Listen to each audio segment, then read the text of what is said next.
All right, let's try this again. So here I am going back out. It was supposed to be one long trip. Instead, it's broken up into two. Of course, I had to face my husband, who was less than thrilled that I was going out again. He has good reason to be concerned, though, because of my condition. I only have so much energy during the day, and so I definitely need to take a nap every day, so I'm not a complete wreck in the evening. And so not sure why sleep is the only way for my body to regain energy. I thought maybe it was a glucose problem, a sugar problem like diabetes, but it wasn't. Pretty much no one knows what's going on. But anyway, long story short, I have to do everything in the mornings because that's basically, right after I've gone to sleep for several hours.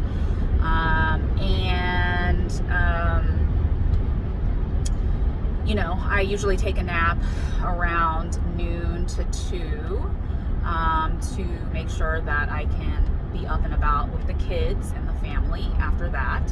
And so generally I do these runs during the school day on weekdays, and then on the weekend, I sometimes do it in the morning, but a lot of times put the kids down for a nap and then head out.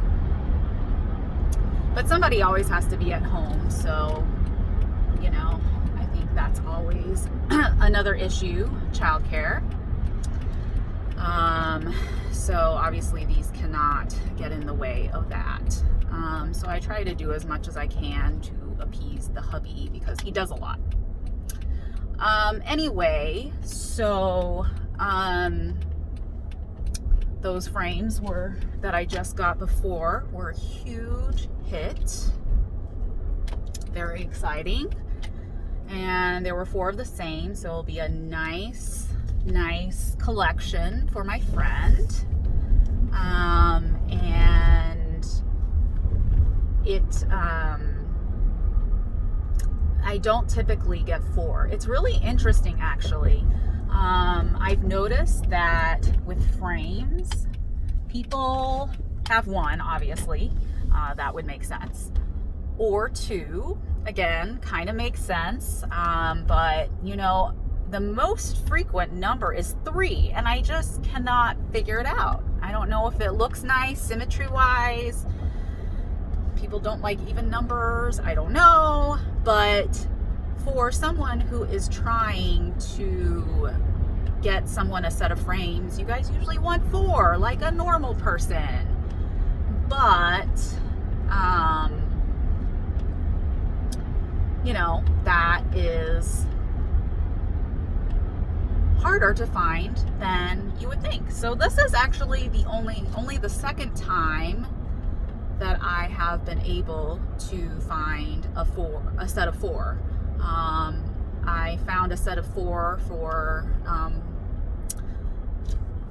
the other set that I've been doing for the 4 Hogwarts houses.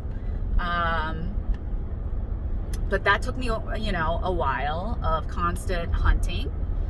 And this one was a surprise listing. So it's always good to keep your eyes open. It's also important, and I keep telling myself, there's always going to be more frames, so I don't have to go and pick it up, because people who list these things obviously want them out of their house immediately. Usually people are trying to clean up clutter, do some spring cleaning. This is more like winter cleaning, but anyway, dystopian cleaning. So, you kind of want to be cognizant of their schedules, and even though they're leaving it on the porch, people don't want to be leaving nice things out on the porch, especially in a place like Missouri where it could rain anytime, any day, like it can snow any day. It doesn't matter when. So it's important to think about those things that you probably, if you message somebody, get ready to pick it up that day. In some cases, I've asked, especially when it's a Friday night and I'm screwing around on the phone, and obviously I'm not gonna probably get anywhere over the weekend, although it's still the weekend and here I am the second time out. And I've asked to pick it up after the weekend, and that usually is fine because people, if they're going to travel, will be on the weekends when they're not working, if they're fortunate enough to have a job. I know there are a lot of us in the community who have either lost jobs recently or at the beginning of this mess. So my thoughts and heart is with you guys because it is a hard market out there. So anyway, as for what we're headed for now, this is another really big custom order that I am super excited about. We had another frame in the mix and she vanished. I'm sure you guys have no experience with ghosting traders. Yes, this feels very similar, where she responded initially saying she didn't like me negotiating her down, which is fine, like she can just say no and I can decide whether it's worth my while to still pay whatever amount. But come on, people, just respond, right? I'm probably one of the only people who don't like the whole is a polite pass. I know it makes it easy, but I could just never do that myself. It's great when it works for somebody, but that doesn't really make sense to me. I feel like if you like something, then that means you're interested, not that you're passing. So I personally like when somebody closes out a conversation regardless. I have been one of those people who have not finished conversations when I said I was going to get back to them after I checked a few things, or I wasn't interested, but I was in the middle of something else and didn't have a chance to respond. So it happens. And I totally get that. I've done it, and I would never say anything bad about someone that happened to. And we all have different ways of dealing with trades and buying things online, especially pins. But I personally, I couldn't do business that way. I want to close off the conversation one way or the other, say I'm not interested, but say it nicely, or have someone else say they're not interested, but thank you very much for whatever. There's a way to be polite. And so this person was not, and I was not very pleased. And I messaged her a few more times, but I don't think it's going to work out. It's too bad because the frame is gorgeous, but there comes a time when you're like, okay, I'm moving on. And plus there are so many frames as there are so many pins in the world, and there are just more that keep going on the market. So, that's probably not going to happen, which is fine.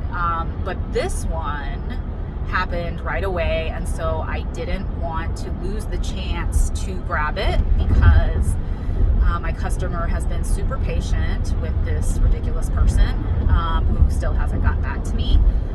So when I saw it and I thought it was perfect for her, my customer freaked out.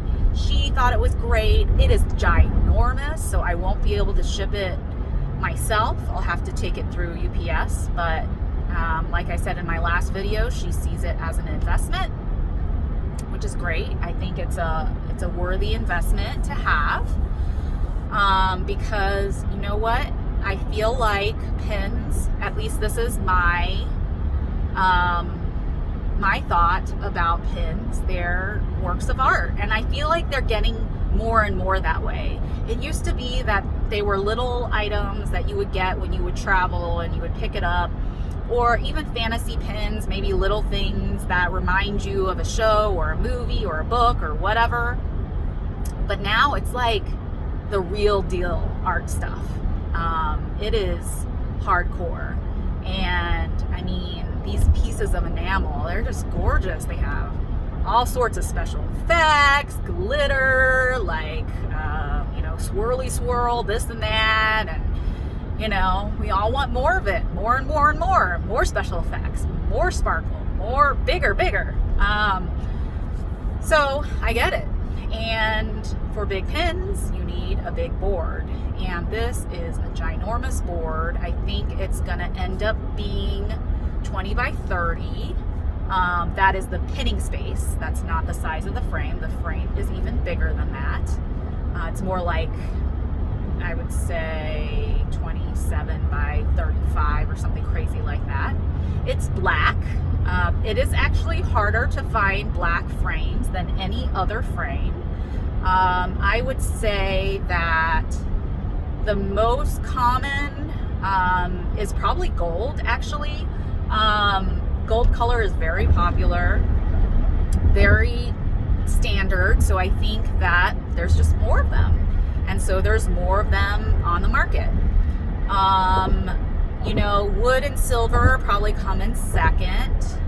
And then maybe white. White may be, it tends to be the more distressed look, which honestly, guys, it fits in some decor, but I think for pins, I just don't like the distressed look. It just looks less fancy, and guys, pins are fancy, okay?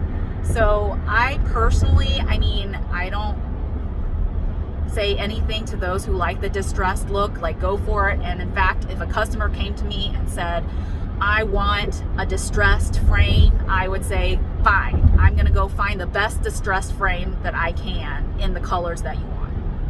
Do it. But personally, I like the smooth look, the clean look, one color, at least on a border. I do like alternating colors, like a cream with a gold on either side.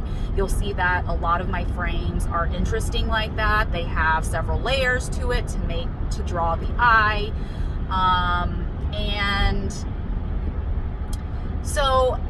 But black frames are surprisingly hard to find.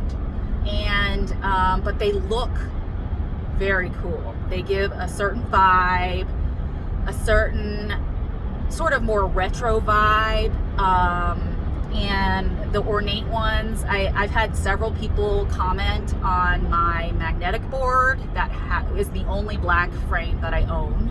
I personally am not a huge black frame person. I love the frame I do have, but I don't think I would want a whole wall of black frames. And actually, I only picked that one because it was the only one.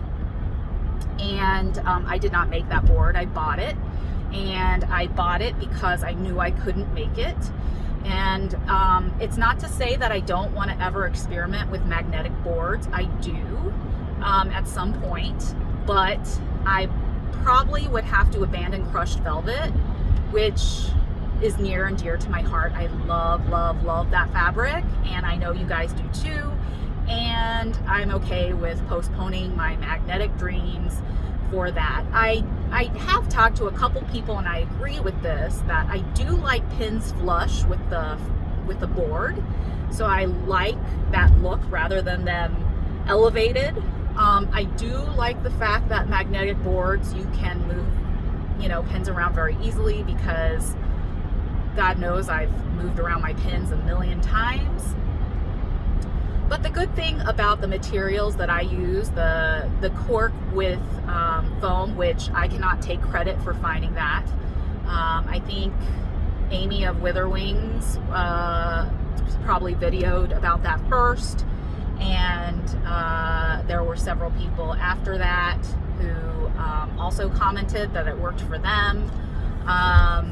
But it's a great material. It's cheap. But the nice thing is that the cork gives it that secure feeling, that friction on the top, so you feel like your pin's gonna stay in, but the foam gives it a smooth slide in. So you don't feel like you're stabbing through like a really tough steak or something, which I have a board that's all cork that I bought from Walmart at the very beginning of all this. And damn, like I cannot, every time I take out a pin, a huge gouge of like cork comes out. And I just didn't understand how important that cork foam combo was. But it is important. I would say that it is my favorite board. Also, the other important thing about it is that cork is flexible. So the foam makes it stiff. And if you're going to put something like this in an empty frame, which I love empty frames, that's big, you need structure unless you're going to, you know, build something on the back, and, you know, that just takes a lot of effort, and going into a store and waiting for somebody to wait on you when there's not a whole lot of employees, and God knows how long you'll stay inside somewhere that you don't want to be, masked or not. So I really think that that material is the best. And you know, the crushed velvet is what we call self-healing fabric, or at least I think that's the term. That's what I call it. And so you don't see pricks. The shiny furriness of the material covers over whatever pricks there are. Standard velvet doesn't really do that. I have a standard velvet board that I stuck some velvet on top of a cork board, and you can see every hole. I mean, it's very holy. And I'm probably gonna have to replace the velvet at some point, which is fine. By the way, there is adhesive velvet that you can get on Amazon and just stick it on. I think it's used to line jewelry box drawers, but it works great on cork boards if you just don't want to do anything super crafty. You just want it to stick on and be done with it. It's an easy way to get velvet on a board that already has cork. But anyway, I'm gonna have to replace that, and I don't even know if I want to be honest, because that thing is like effed up. Like, I mean, has holes everywhere. You can see like craters and divots and all sorts of hills on the back from like pushing in too far. The cork foam material is thick enough so you don't have pins just going through and stabbing you in the back or scratching your walls. So none of that happens, which is all why I love that, and that's what my standard is. That's not to say I don't like other material. I do. My friend Katie, Pages of Persephone, introduced me to Eva Foam, which is a wonderful product. It's for cosplay. I don't know how you pronounce it. I'm terrible at pronouncing words, by the way, so I apologize in advance if I'm butchering something. Feel free to make fun of me about it on the comments. But anyway, so I'm changing a bunch of lanes here. So it is a very, very dense foam, and it seals over itself when you take out a pin. It takes a little more effort to put the pin in securely. Like, you have to be careful because it is a little elastic, meaning like sometimes you think you put a post in and it's not actually in, so just be careful if you use it. But it is great material, and I love that feature, but it is flexible. So I have tried and failed miserably to put it in an open frame. And as you might suspect, it's heavy, and it will be even heavier with a bunch of enamel pins. And it just sank right out of the frame. So, you know, it was,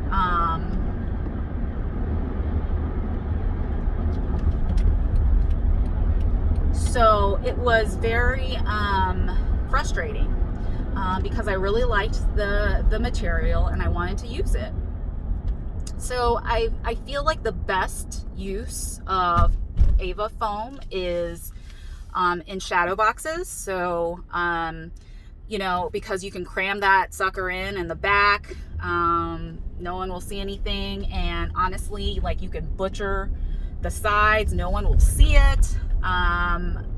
You know, you don't have to be extra crafty. You just have to cut it out, and you don't even have to necessarily glue the velvet on top, although I do recommend that, because the problem with most time when you put velvet onto other materials, and I think some of the people I've talked to have run into this problem, is that the velvet tends to slide around on the top when you pin, and so you have to be extra careful, and then you could possibly like rip the velvet, and you know, no one wants that. So you know, I highly recommend gluing it, but you don't necessarily have to. You can pin it. I've pinned it before, like in the back, like with dressmaker pins. So you can change out the fabric to different colors if that is something that you like you don't really like having one fabric on a board forever and ever. This could be something you could do. Also, there's a lot of give to the material, the Ava foam. So like if you make a mistake or whatever, you can just cram it in there. Like if it's not the right size, who cares? I mean, it's actually better if it's a little bit bigger, so it fits really snug and no one's gonna notice. So that's really nice. I like that. The other place that I think it's nice is smaller frames, because I mean, it doesn't matter that the size, because it's so small surface area wise that it of course will not sink through, and you're not putting that many pins on the surface anyway. So I tend to use that material a lot for my smaller frames. It is more expensive, so it's more pricey, so I don't tend to use that with your frames, because the foam cork board is just so great and cheaper than Ava foam. I don't tend to use it for that, and even for my own, I only did it because I had leftover stuff. I would totally use the cork foam myself.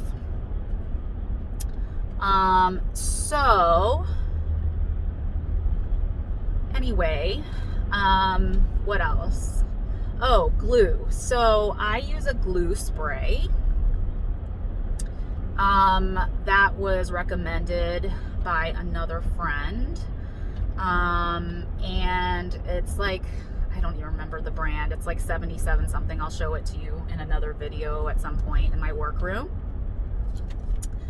And I really like it because if you use goopy glue, hold on, I think we're here. 5, 7,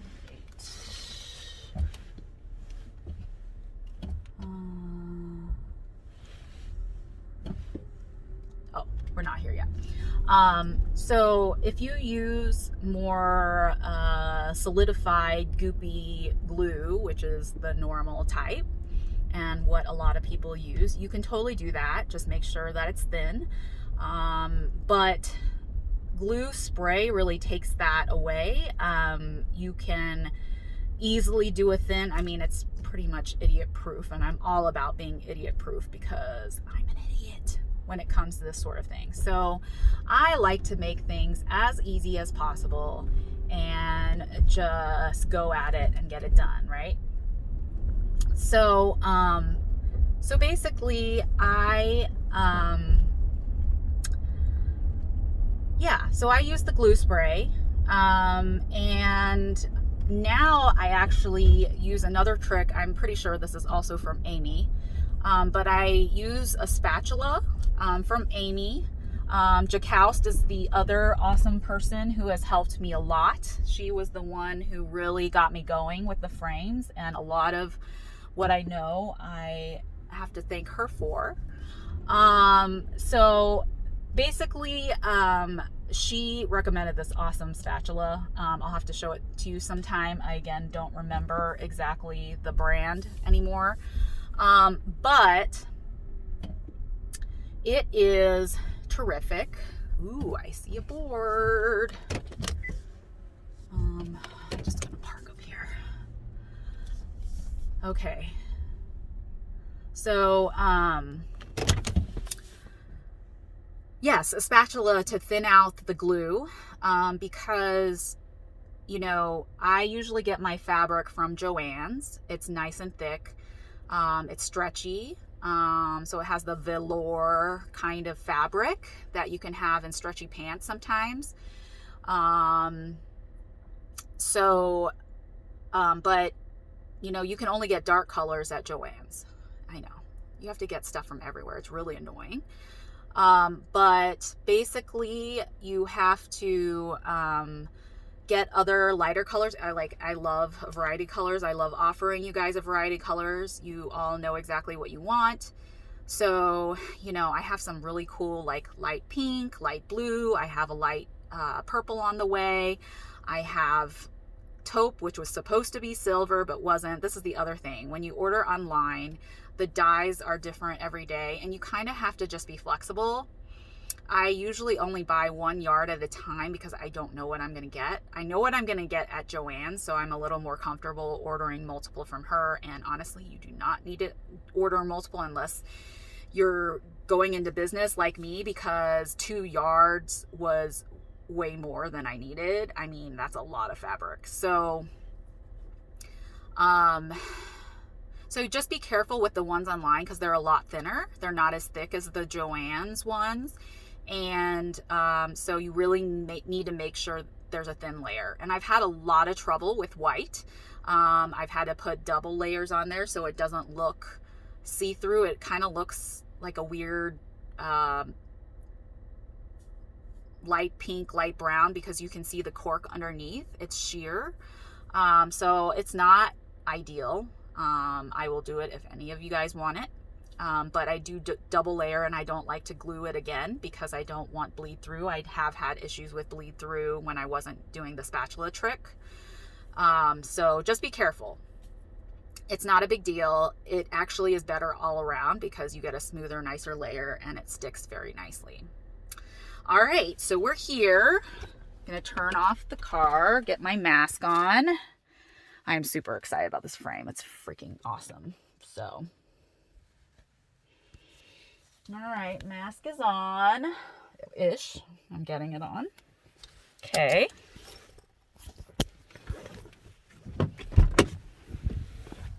I actually have the right amount of money this time, and